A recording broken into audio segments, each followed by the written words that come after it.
Learn English. Lily gazed out the window, a cup of lukewarm tea forgotten in her hand. She understood English podcasts, devoured English novels, and comprehended complex articles with ease.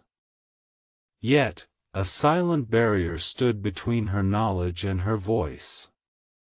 The mere thought of speaking English, of uttering a single sentence, sent a shiver of anxiety down her spine. It felt like an insurmountable mountain.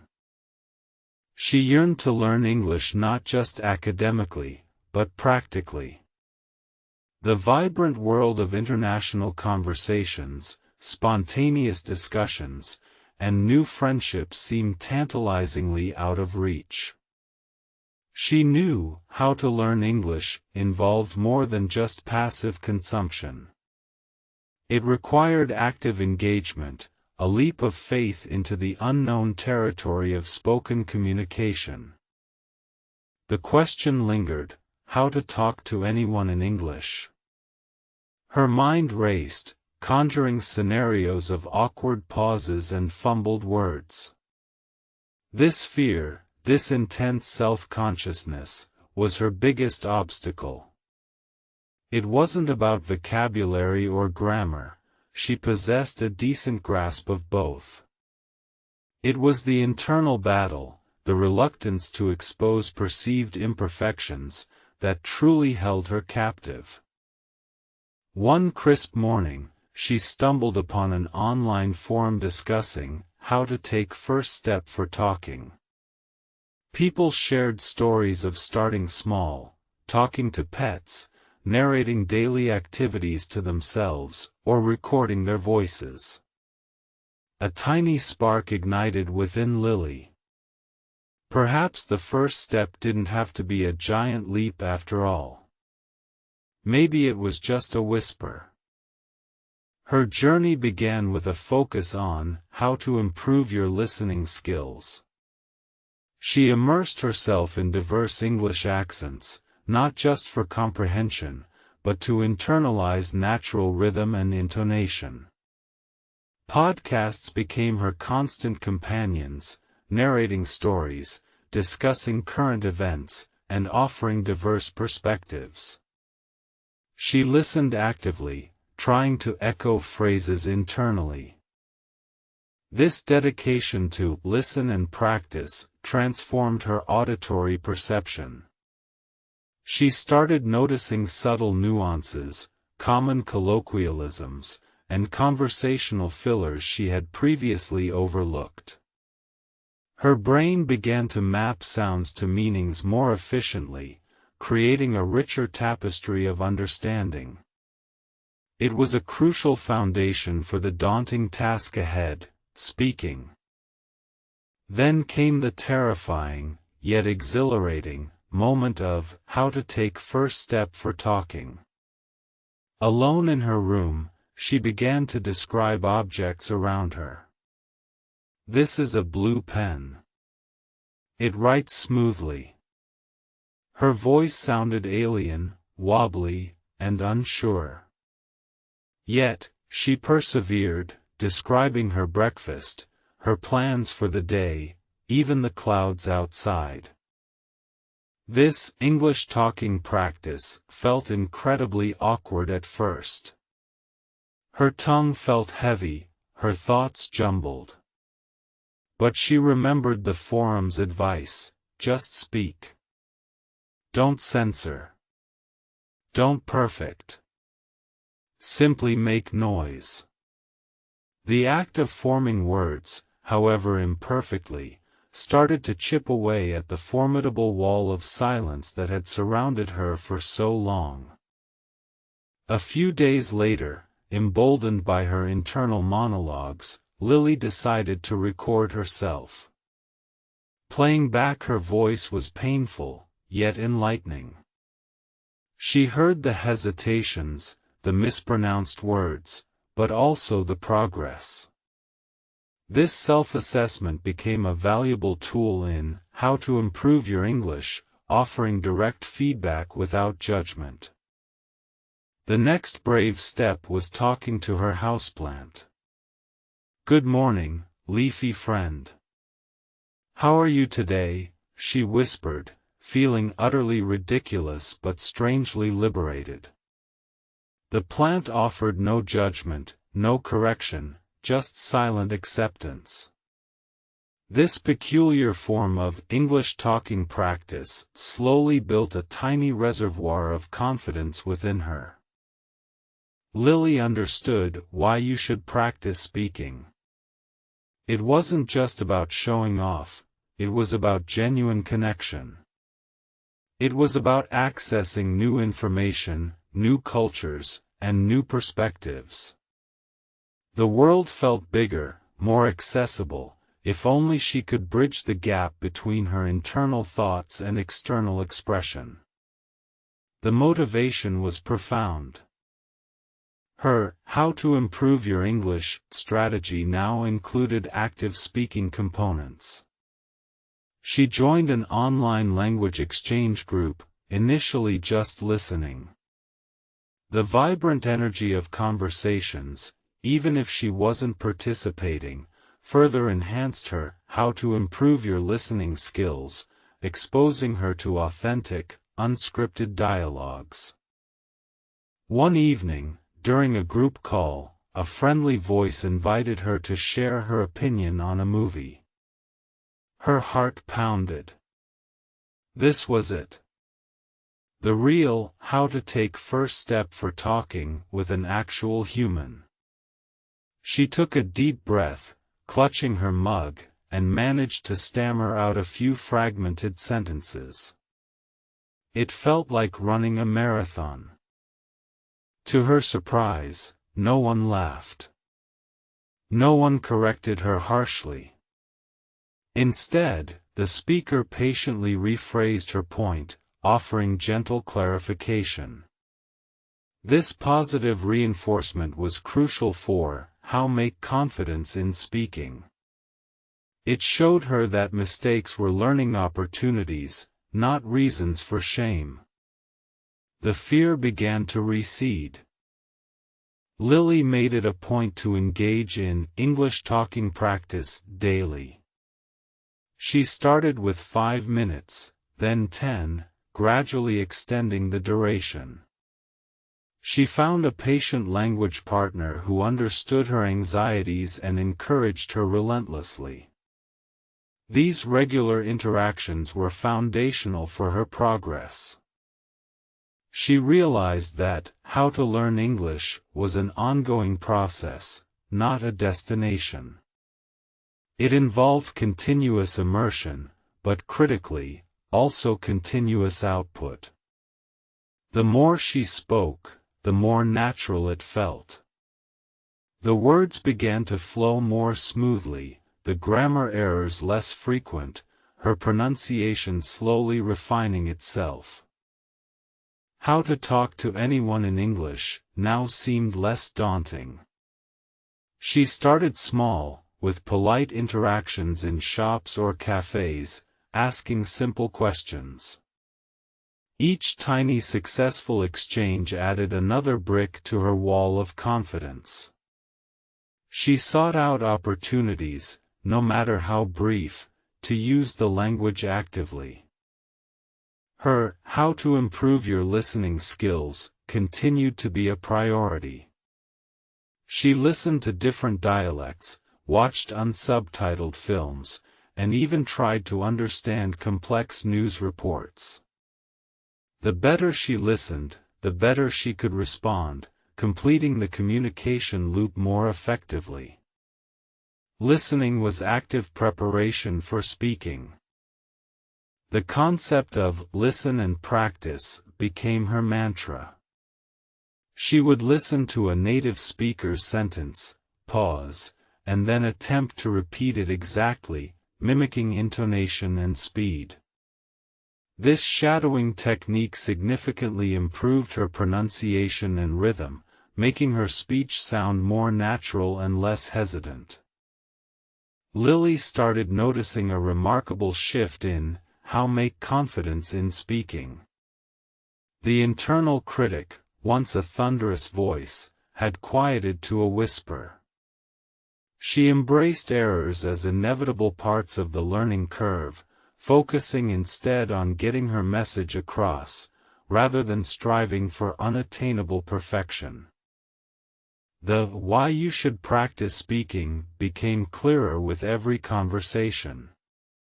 She discovered fascinating stories, learned about different cultures, and even landed a part-time remote job that required daily English communication. The doors that had once seemed shut were now wide open, inviting her in. Her English talking practice evolved beyond structured lessons. She joined a book club where discussions were entirely in English, debating plots and characters with newfound ease. She found herself articulating complex ideas, defending arguments, and even cracking jokes, something she never imagined possible. The journey of how to learn English had become an exciting adventure, not a tedious chore. Each conversation, each new phrase learned, each moment of successful communication fueled her enthusiasm. She was no longer just a student, she was a participant, an active member of the global English-speaking community. When friends asked her how to improve your English, Lily always emphasized consistency and courage. Don't wait for perfection, she'd advise. Just start. Take that first step. Even if it's just talking to yourself, it's progress. Every word counts. Her own experience was living proof of this philosophy. She remembered the terrifying days of struggling with how to take first step for talking. Now, she could initiate conversations, express complex thoughts, and engage in spontaneous banter with native speakers.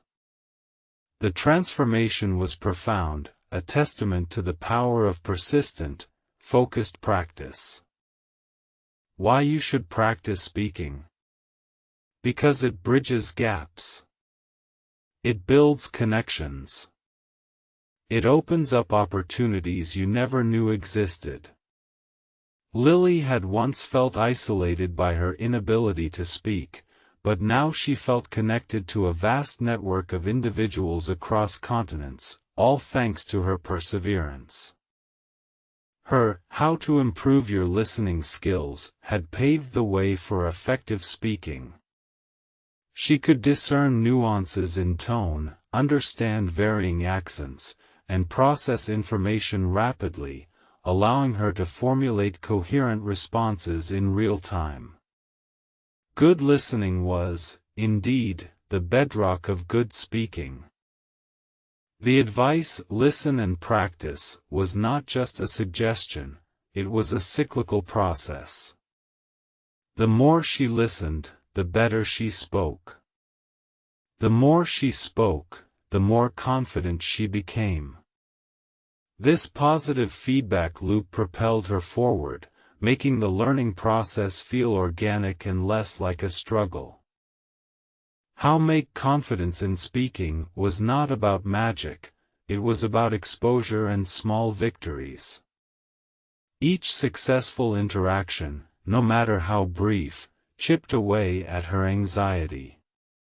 She learned to celebrate progress, not just perfection, finding joy in the journey of continuous improvement.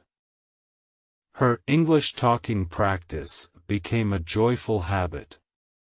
She sought out English-speaking meetups in her city, volunteered for projects requiring English communication, and even started a small online discussion group. The fear of making mistakes had largely dissipated, replaced by a genuine desire to communicate. The comprehensive approach to how to learn English had paid off handsomely. It wasn't just about grammar drills or vocabulary lists, it was about integrating all aspects of language learning into her daily life, making English an active, living part of her world, not just a subject. How to talk to anyone in English no longer felt like an impossible dream. She conversed with tourists, participated in international webinars, and even gave a short presentation at a conference, all in English. The freedom of expression she now enjoyed was something she had only dreamt of previously. Her journey underscored the critical importance of how to take first step for talking. That initial brave whisper to her plant, those awkward recordings, were the foundational bricks. Without those small, uncomfortable beginnings, the magnificent structure of her current fluency would never have been built. The understanding of why you should practice speaking shifted from an abstract concept to a deeply personal reality. It was about shared laughter, empathetic listening, and the thrill of genuine cross-cultural understanding. It enriched her life in ways she hadn't anticipated, opening new avenues for personal growth. Lily's consistent efforts in how to improve your listening skills meant she rarely missed a beat in conversations. She could follow fast-paced dialogue, grasp regional accents, and even appreciate subtle humor. This keen listening ability made her a better speaker, enabling more fluid and appropriate responses. The synergy between listen and practice was undeniable. It wasn't enough to simply consume, one had to actively produce. And it wasn't enough to simply speak, one had to keenly listen to improve. This dynamic interplay was the secret sauce to her remarkable progress. How make confidence in speaking was a slow, gradual build, like sculpting. Each successful conversation added a layer, each mistake overcome strengthened the core.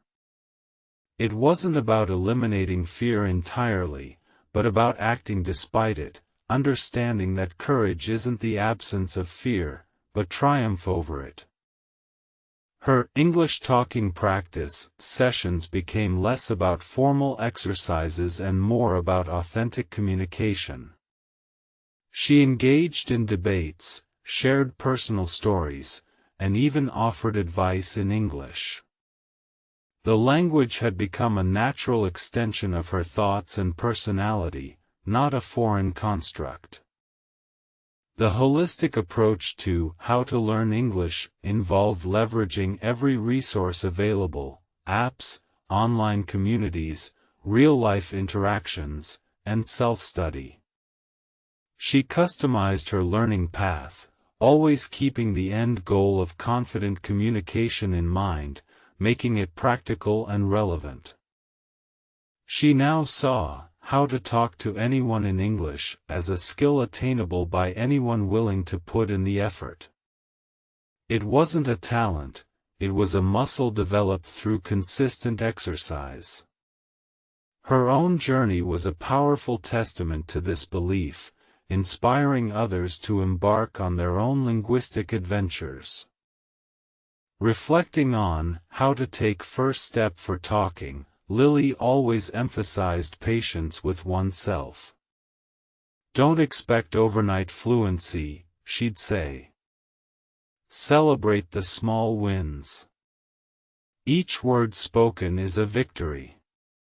The journey begins with that single, brave sound. Her wisdom resonated deeply. The profound "why you should practice speaking" became her guiding star. It wasn't just about utility, it was about human connection, empathy, and broadening one's horizons. Language was a bridge, and speaking was the act of crossing it, reaching out to others. Her honed "how to improve your listening skills" allowed her to truly engage, not just process words. She could read between the lines, pick up on cultural nuances, and respond with greater sensitivity and understanding. Listening was a foundation for meaningful dialogue. The continuous cycle of listen and practice was her superpower. It allowed her to constantly refine her output based on input, creating an iterative improvement process. She learned from every conversation, every podcast, every movie, making each interaction a learning opportunity. How make confidence in speaking was a direct result of embracing imperfection. She stopped aiming for flawlessness and instead aimed for clarity and communication. This shift in mindset liberated her, allowing her to speak freely without the constant fear of grammatical errors or mispronunciations. Her dedicated English talking practice transformed her from a silent observer into an active participant. She shared her thoughts, her dreams, and her experiences, enriching not only her own life but also the lives of those she connected with, proving the immense power of voiced communication. The key to how to learn English was multifaceted, but speaking was the unlock. Without actively producing the language, true fluency remained elusive. Lily had learned that while understanding was vital, expression was the ultimate goal, giving voice to one's internal world. Now, when Lily thought about how to talk to anyone in English, she no longer felt dread. She felt excitement. Every conversation was an adventure, an opportunity to connect, to learn, and to grow. The world had indeed become her oyster, thanks to her linguistic courage. Her transformation was a powerful testament to the simple yet profound advice: take that first step for talking. It might be uncomfortable, even awkward, but it is the indispensable beginning of any language journey. Lily's life was a vibrant example of this truth. She often mused on why you should practice speaking. Beyond practical benefits, it was about personal liberation, shedding the invisible chains of silence. It was about finding her voice in a global choir, contributing her unique melody to the symphony of human communication. Lily's profound "how to improve your listening skills" meant she could not only comprehend but also empathize. She truly heard people, not just their words, making her conversations deeper and more meaningful. Listening was not passive, it was an active bridge to understanding. The dynamic interplay of listen and practice became ingrained. It was her rhythm, her flow. She understood that language learning was a dance between input and output, a continuous refinement based on real-world interactions and sustained effort.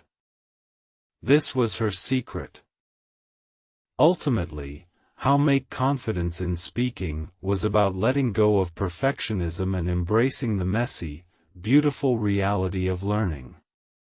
It was about finding joy in the progress, no matter how small, and trusting that every spoken word built a stronger foundation. Her journey encapsulated the essence of English talking practice. It wasn't about rote memorization but about active, consistent, and brave application of knowledge.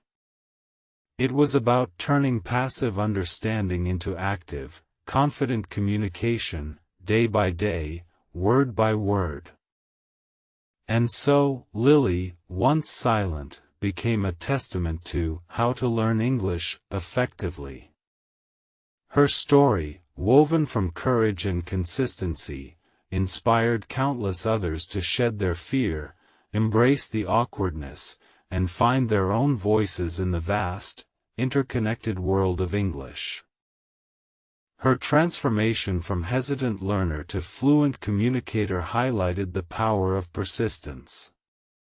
She proved that the path to how to talk to anyone in English starts with a single, brave word, followed by many more, each one building confidence and capability. It was a journey of conquering internal doubts and embracing external opportunities. Lily's story wasn't just about learning a language, it was about personal growth, about breaking down self-imposed barriers, and truly living life without linguistic limitations. She was a living example of why you should practice speaking. The world opens up. Connections deepen. Opportunities flourish. It's an investment in oneself, yielding boundless returns in understanding, friendship, and personal empowerment. Her final advice echoed across the online communities she now frequented: just start. Listen intently. Speak bravely. Confidence will follow. Your English journey awaits. And with that, Lily continued her conversations, a confident voice in a world now truly her own.